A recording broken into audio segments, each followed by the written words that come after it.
Good afternoon, everyone. Sean Duffy here. I'm with Nick Daniels. He is the president of NATCA, the union that represents our air traffic controllers. As you all know, we're going through a shutdown right now, and in that shutdown, government employees don't get paid. And what I think is critical, especially for us at DOT, is that our air traffic controllers aren't going to get paid during the shutdown. And so just to give you guys a little history, they were paid about 10 days ago, and in that paycheck they got 90% of their pay because most of that pay period fell into September. But they just got notice yesterday on what their pay is going to be for this coming Tuesday, and they got notice that their paycheck is going to be a big fat zero. And so as I've traveled around to talk to the controllers, there's great frustration. There's anxiety because as any one of you look at the expectation that a paycheck comes in, and then you plan for that, and you pay your mortgage, you pay your car payment, you put food on the table. As these controllers come to work, they have to pay for babysitters, child care. There's a whole host of bills that Americans have that they anticipate that paycheck is going to come in so they can meet those bills. And the stress level that our controllers are under right now, I think, is unacceptable. Now, I want to be clear, there'll be a question about, is the system safe? And I would say yes, it is safe, because if we don't have enough controllers, if we have controllers that are more stressed and less able to do the job, we pay close attention to that, and we will reduce the capacity of airplanes taking off and landing, or we will cancel flights. And so you can and very well may see delays in the system, but that's because our priority is you getting from point A to point B and getting there safely. I'm less concerned about you getting there on time. I want you to be safe. And so as we have seen over the course of the shutdown, what we're day 23, 24, we've had different areas of the airspace, different TRACON centers and towers that have had staffing shortages, and then in certain regions of the country, we've seen delays. And it's not been one place, it's been moving throughout the airspace. I've asked our controllers, please show up for work. And those who do show up for work, I thank them. They're great American patriots who come to work every single day knowing that they don't have a paycheck going into their bank account, even though they're providing critical services to the American economy. So I thank them for coming to work, and I encourage them to continue to come to work as we navigate the shutdown.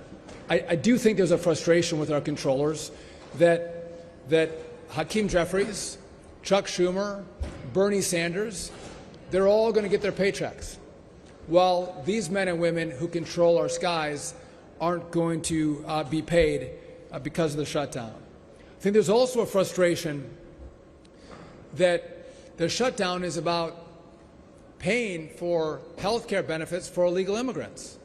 I think our controllers, who again are great Americans, want their Congress to focus on America and Americans, and are asking the question, why is the Congress, why are Senate Democrats focused on health care benefits for illegals?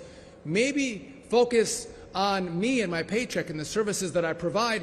Open up the government, negotiate, have a conversation, but don't hold them, their paychecks, their families hostage so you can give benefits to illegal migrants. I think that truly is an overarching concern and theme, and I appreciate that NATCA doesn't get political. They don't. But what I think you will hear from Nick is they're asking for the government to open.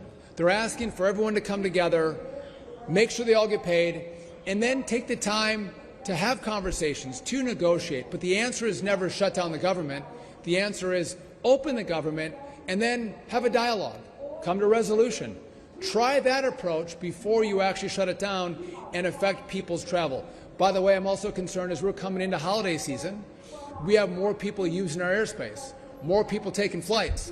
And when that happens and they see more delays, I want to make sure every American knows I've done all I can by modernizing the airspace, making sure we have more air traffic controllers. But if you're seeing an increase in shutdowns right now, or delays, not shutdowns, more delays, more cancellations, it is because the Democrats won't open the government back up. Before I turn it over to Nick, I want to mention one last thing. Many of you have reported on the fact that we don't have enough air traffic controllers. We're about 2,000 to 3,000 air traffic controllers short in the system. And I have developed a plan to supercharge air traffic controllers, get more of them into the system. It's going to take, a couple years. For assistance, please visit a ground transportation counter located in each of the baggage claim areas. We want you to be safe. We do want you to be safe, and the PA system does work at the airport. But we're supercharging air traffic controllers, bringing the best and the brightest, per the direction of President Trump, into this great profession. It takes time to do that. The academy takes time. Then once they're out in one of the facilities, it takes anywhere from 1, 2, sometimes 3 years to get trained up. And so we're getting word back right now from our academy in Oklahoma City that some of our young controllers in the academy, and some who have been given spots in the next class of the academy, are bailing. They're walking away. They're asking themselves, why do I want to go into a profession where I could work hard and have the potential of not being paid for my services? And so we're seeing that real consequence right now. That affects my ability to continue this surge and get more people, more young, well-trained controllers into our system. And so I want to lay out what's happening, make sure America knows what the consequences are for a foolish shutdown on behalf of illegals, because it has impacts on the traveling public's life as they see more delays in the system. I find that to be unacceptable. I have more value for our controllers that I think we're seeing from the Congress. And again, I would ask our controllers to show up for work, and I would ask Democrats in the Senate to have a vote, open up the government, and then sit down and have a conversation and negotiate. And with that, I'm going to turn over to the chair of NACA, Nick Daniels, who is, again, we don't agree on everything, but we've been good partners just in the sense of trying to take care of the controllers who work so hard on our airspace. So Nick Daniels. So good afternoon. I am Nick Daniels. I'm the proud president of the National Air Traffic Controllers Association. America's air traffic controllers, we didn't ask to be the focus of this shutdown. Yet, every day, we're carrying the full weight. Every single day, we move over 45,000 aircraft, 3 million passengers. We move tons of cargo that keeps America running, protecting the national airspace system, and even more importantly, people's lives. They're showing up every single day under immense stress, under uncertainty, having to stay focused on performing the day in and day out tasks. And every day that this shutdown drags on with no clear insight, this affects their focus.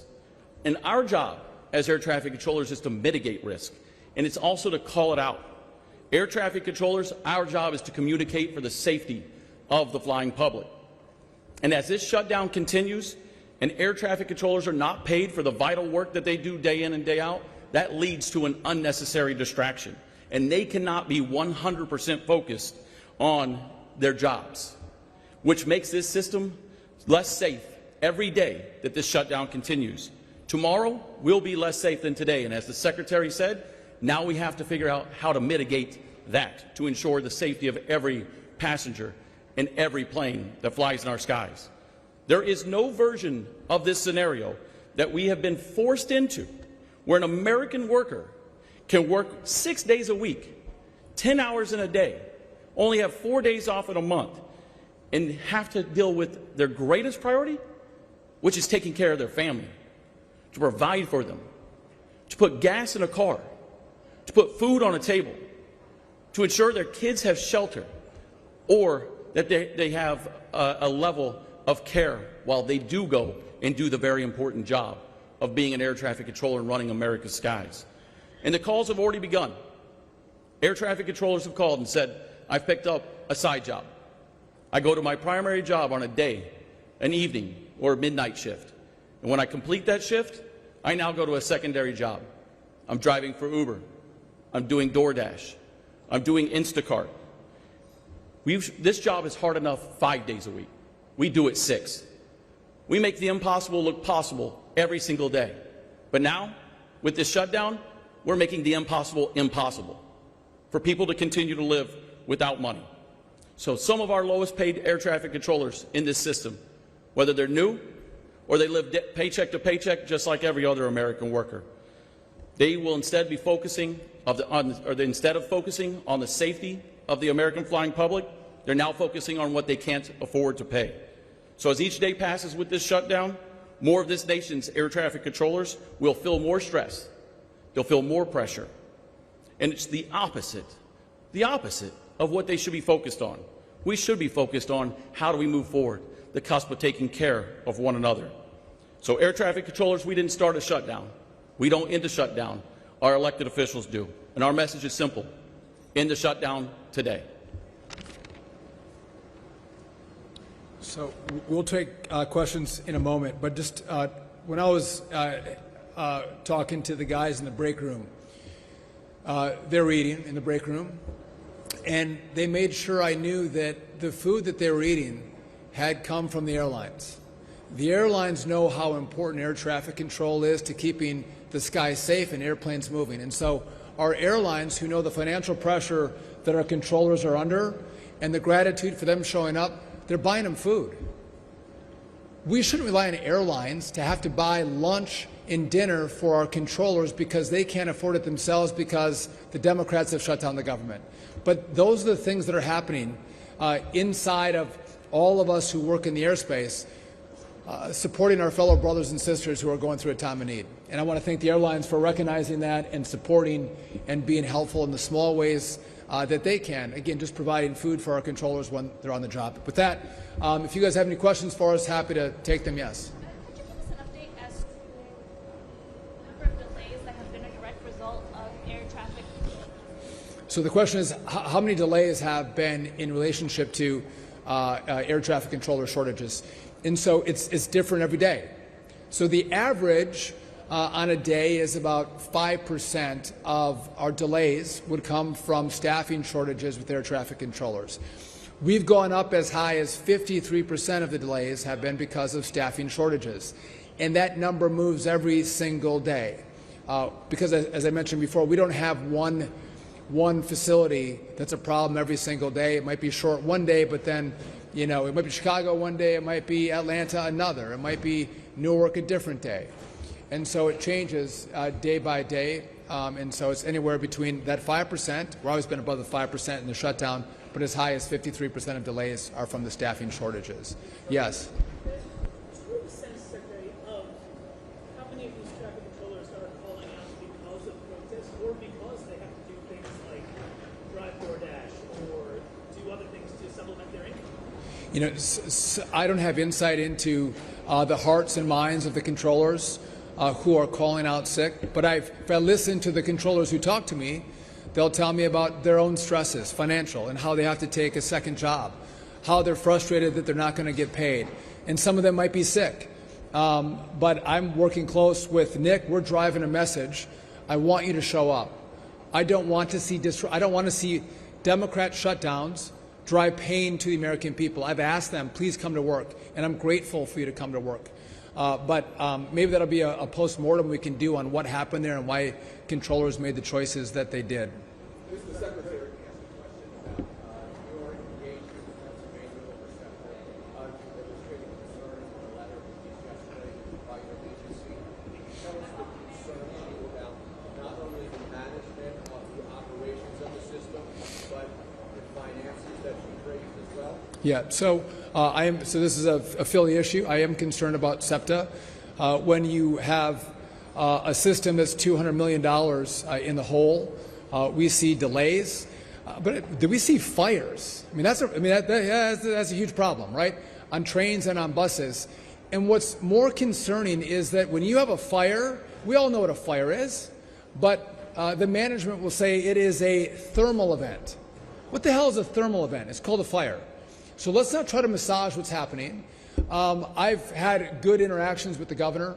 I've asked the governor to step up and lead, to fix the system, to provide the leadership and the money and the resources and the management to make sure that this system is fully operational and safe for the traveling public. You can't get on a train or a bus and have a fire.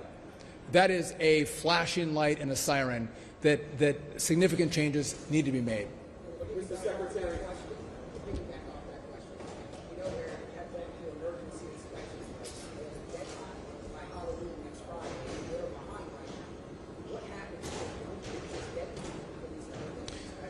So I'm not going to front run what happens next, but again, I don't want to talk about consequences. I want to talk about action.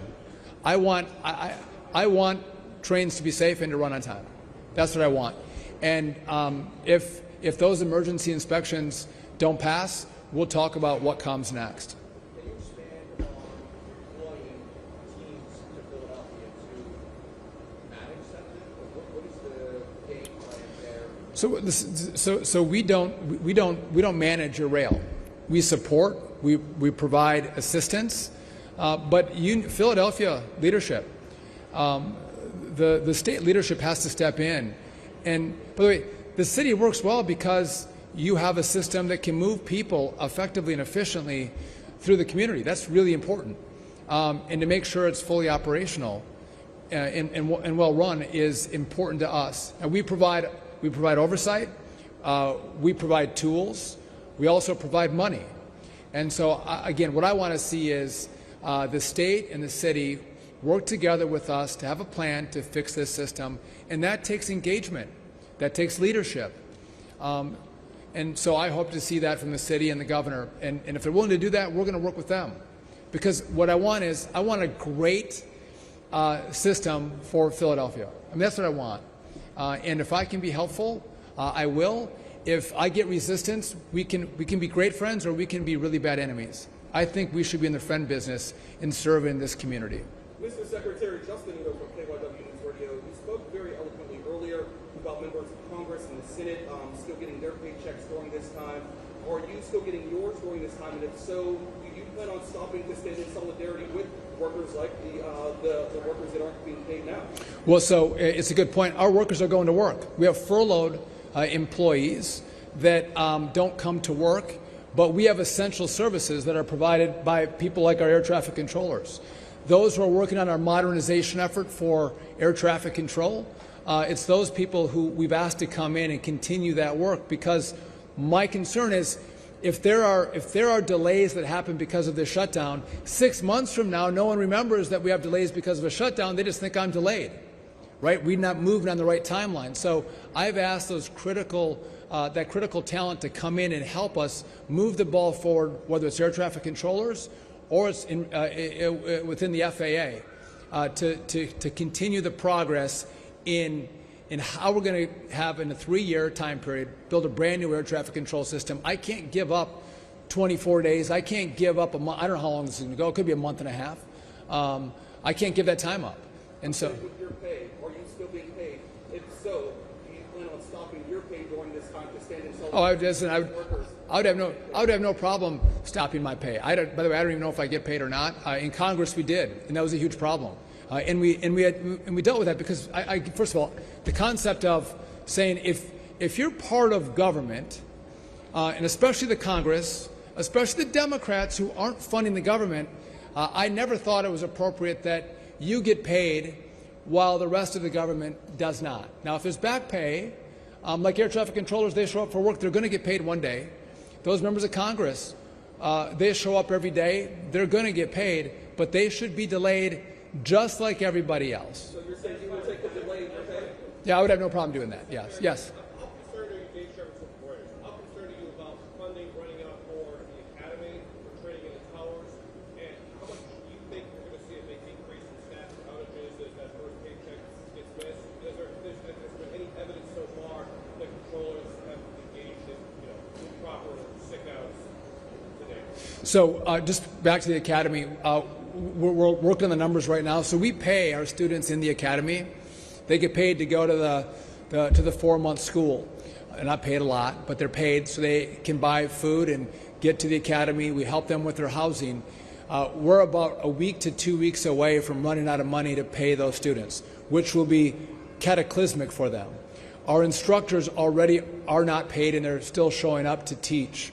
But again, the disruption that this causes, I've already seen young people drop out of the academy because they're concerned about going into a business where they may not get their funding. And so it's my job to let everyone know these are the consequences of the shutdown.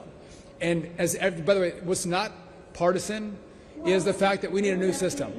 It's not partisan that we need more controllers. So we're going to continue that work, but it's important that I tell everybody this is the hardship that we're under right now because of the shutdown, and it will not be consequence-free in regard to the pipeline that I have in bringing controllers in. There's a lot of concern this weekend you can start to see really serious disruptions. Obviously, yesterday was 6.6%, but are you concerned if we get to that first paycheck that this could be? So I think it's a great question. I can't project what's going to happen with our air traffic controllers.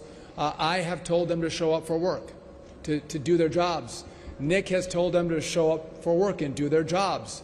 But I've also heard about the hardship on finding a second job when they already work, many of them 6 days a week as air traffic controllers. I've heard about gas. I've heard about childcare. I've heard about mortgages.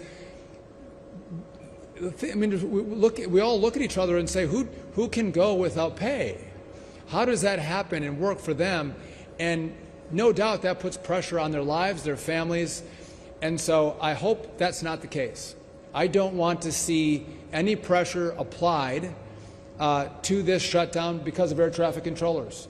But I can't predict the future. I know they're frustrated. I know they're angry. And I know they want their Congress to think about them and not illegals. I can take one more question. Did anyone else know? You can go again.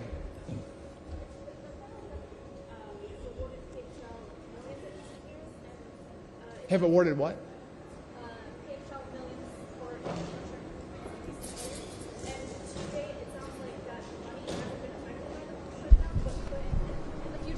So just looking at kind of how the DOT functions, a lot of the money for the projects that we fund, that money is pre-funded. So when you have a shutdown, I already have the money in the door that's allowing me to continue with projects. Now, one of the issues is if I have staffing problems, that can impact my ability to get money out the door. So it's not that the money's not there, it's that I don't have the staff in place because they've been furloughed to actually execute the agreements or do the oversight that's necessary by federal law for these projects. And so that can be an issue, but much of this has been pre-funded. Just on our air traffic control modernization, we got $12.5 billion in the big, beautiful bill. I need $31.5 in total. But we got a lot of that money up front, which is why we're able to continue to push forward in the modernization effort to make sure we have a brand new air traffic control system in this country. With that, everyone, I want to thank you for coming out. I appreciate you covering the great men and women who keep your skies safe. They keep your planes on time. They do yeoman's work, and so thank you for covering them. And I want to thank also our controllers one last time for their great work. We're grateful for that at DOT, at FAA, and I know America is as well. Thank you.